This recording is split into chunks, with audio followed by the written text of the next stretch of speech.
What's up everyone, my name is Ignis and welcome to my YouTube channel. If you're watching this video, you probably are having issues beating harder songs in the game, trying to improve accuracy, or are worried about your self-esteem when people see you flailing your arms around. Tell my brother, Leonardo. So hopefully I can help alleviate some of those issues for you. And without further ado, let's begin. For this video, I want to explain why and how you should change your grip while holding your controllers, specifically for the Oculus Quest 2. They also work on the Oculus Quest 1, so if you have one, feel free to use these on it as well. The goal is to make it easy to understand and do and have fun experimenting what's best for you. To preface, the claw grip is the one I've had the most experience and use with, but all these grips I'm showing in this video I'm using for at least 4 hours or more to get a feel for them. One thing to keep in mind, grips are very subjective in terms of comfort and usability, so it's up to you to determine. My grip of choice may not be yours, and there's nothing wrong with that. The first one everyone starts with is the default grip. It's fine, there's nothing wrong with it when first starting out, but I find it hard to flick my wrists with high BPM songs that require you to hit notes relatively quickly, especially with how chonky these controllers are. It's good for getting used to the game, but not something I would personally recommend using for more than a few weeks after starting to play ranked songs, as it's tricky to flick your wrist holding the lower end of the controller. For default, I haven't changed my controller settings in-game at all.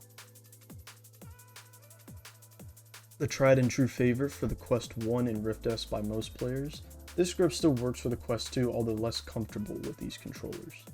It's the current grip I use, and I've been using it for the Quest 2 since I got it.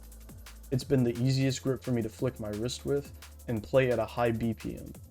The biggest issue with this grip is, again, because of how the controller's bigger, it can be uncomfortable for a long period of time holding your fingers in that position.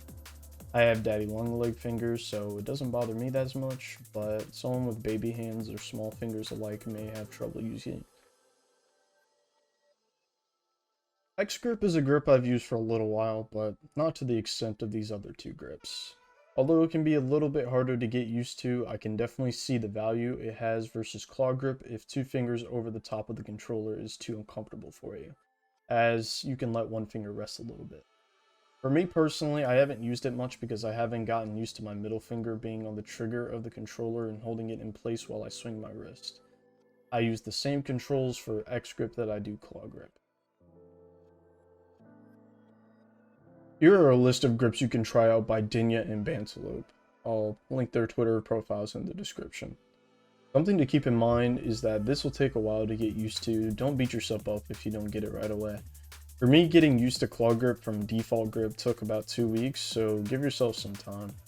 Challenge yourself to try out new maps, songs with more interesting patterns, etc. In my next video, I'll be showing you guys how the ranking system works in Beat Saber, as well as what maps to play to get better at specific core skills in the game. So if you could hit the like buttons, subscribe, and turn on notifications if you want to see other videos, that'd be greatly appreciated. Until then, have a nice day, God bless you, and peace out.